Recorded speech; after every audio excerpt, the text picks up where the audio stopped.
Hey guys, Austin on Sugar here. I'm back again to do something slightly different today. We're gonna be going back into the past for a while here and experiment with a game that I played growing up for the Sega Dreamcast. It's Super Magnetic Neo, released in 2000 by Genkey and Crave Studios. This is, well, one of the coolest platformers I've ever played in my life, to be honest. Now, yeah, I bet you're wondering, but Austin, didn't Texty say that your Dreamcast broke? Yes, it did. Turns out, to fix it, I had to, get this, plug it in. Pretty high-tech stuff, huh? So, now that I've finally got it working again, I can go into some of the coolest games I've ever played, starting with this one. The reviews I've heard of it say that it's incredibly difficult and that kills the experience, but we'll get into why I absolutely love it. For now, the opening cutscene.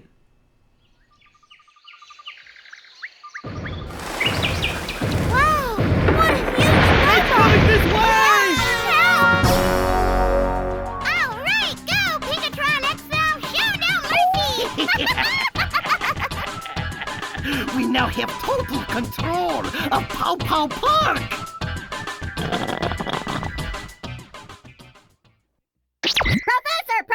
Professor, we have an emergency! What are you babbling on about, Petey? Can't you see I'm in the middle of mixing up my secret bongo noodle recipe? Professor, this is no time for noodles! The Pinky Gang is back! This is the perfect opportunity to test my latest and greatest invention, Super Magnetic Neo! Petey, activate Neo's Super Magnetic Turbo Thrusters! Now! Thrusters activated! It actually works! It is I, Neo, on my way to beat the bad guys! Hey, wait! You even know where you're going? And with that hilariously bad voice acting, we're just dropped straight in the first of 16 levels. So now we get to play as Neo, the adorable, cute little robotic thing that he is. Neo happens to sport the amazing and novel ability of being able to control magnetic poles. A button, which is red for north, and B button, which is blue for south. Now, you might notice that the button colors correspond with the magnetic colors. That is to say, north is always considered red in this game, and south is always considered blue. Not that that makes much sense, but we don't really care. It's just a really cool game anyway. So, the magnetic abilities give Neo a lot of really cool things he can do. You're going to be seeing me go through a bunch of them in this first level, actually. You're going to also notice that of the enemies that you run into, some of them are going to be robots and others are going to be weird frogs and stuff. The robots are the only enemies that can actually be affected by your magnetism, and they're colored to be the same color as the magnetic polarity that they represent. That is to say, red robots are going to be the north polarity, and blue robots are going to be the south. The game's general concept is not hard to get down. You just keep in mind that opposites attract, likes repel, and you should be fine.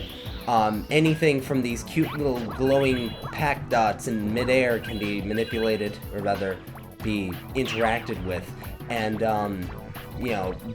so can the robots. There are also going to be pendulums later on. Those cool platforms are known as something along the lines of polar pop platforms, and allow you to use Neo's super magnetic ability to just go flying across the air and stuff like that.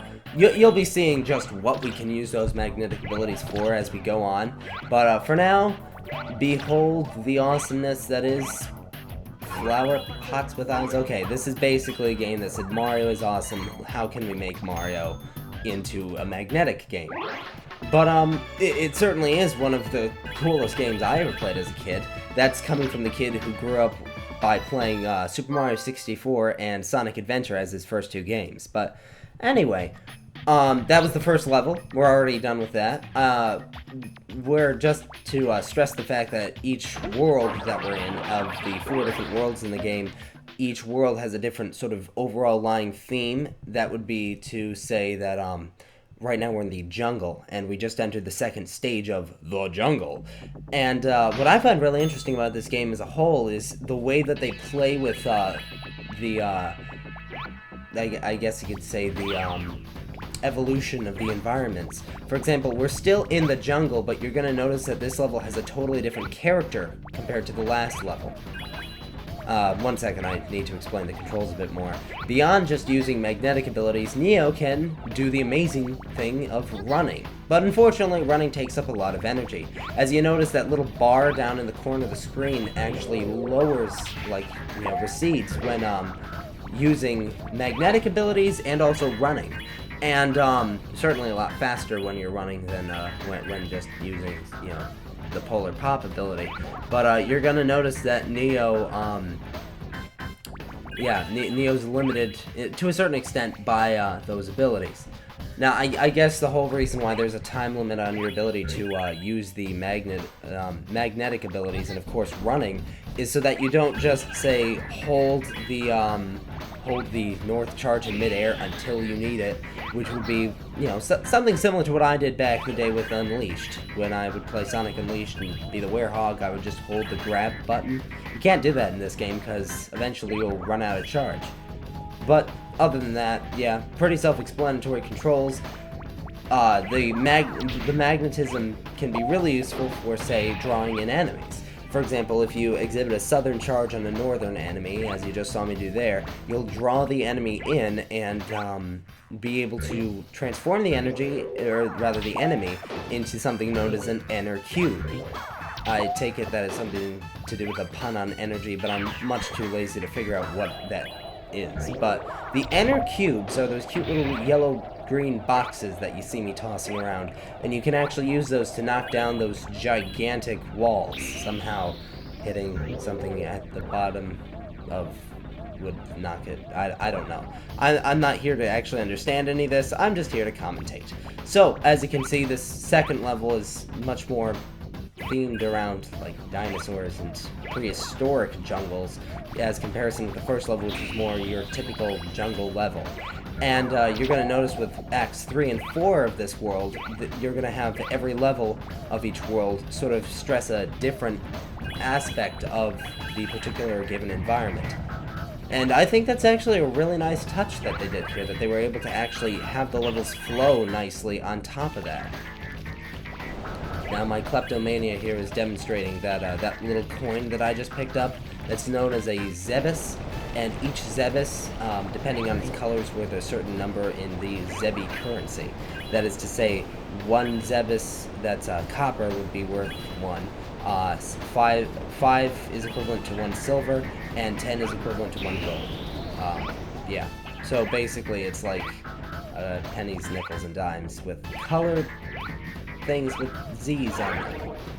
Yeah, it's pretty self-explanatory. The only thing they're used for is getting extra lives with each of the, every 100, which was a typical thing back then. 100 meant something, so they made sure it meant something. You see what I mean. Now, what I'm doing here, I guess I should explain the collectibles in this game. At the end of every level, you've got 3 requirements to meet. One would be for collecting 8 of the cute little, if you saw them before, pink mouse skull MacGuffins. Those are known as Pinky medals. I'll get more into who Pinky is later. The second thing you need to collect is that cactus statue thing that I just picked up there. That's known as the hidden item, and there's one in every level. I'll get more into finding those later. The third thing is the time limit. As you can see there, it says my finish time was just under 4 minutes, but I needed to get 1:40 in order to reach the best time. That's more like saying target time, and you need to get below the target time in order to get that requirement. Meeting all 3 requirements at once, which is something so hard to do, I've never done it. Not that that's saying much, but, trying to meet all 3 requirements at the same time in every stage is something hard to do, but if you can do it, you'll get a secret item for each stage that you complete all 3 at the same time, and it'll be worthwhile because ninjas. Anyway, this is the 3rd level. It's snowy, which totally screams jungle level, but you're gonna see them take huge liberties when it comes to the thematics behind each level as time wears on. In the meantime, we've got snow. Yeah, this is where the game really picks up in difficulty. You're going to notice that there's a lot more bottomless pits. The ice platforming is going to be something you're going to see in at least one act per zone, that is to say, one level per world. And, well, this is obviously icy considering that it's an ice level. And, yeah, ice makes everything slippery. So whenever you're on ice, be prepared for some, well, incredibly precarious, oh my god, I'm going to die moments. Like right here. This game really does shine as far as the challenge goes, but I always thought the difficulty curve was remarkably fair.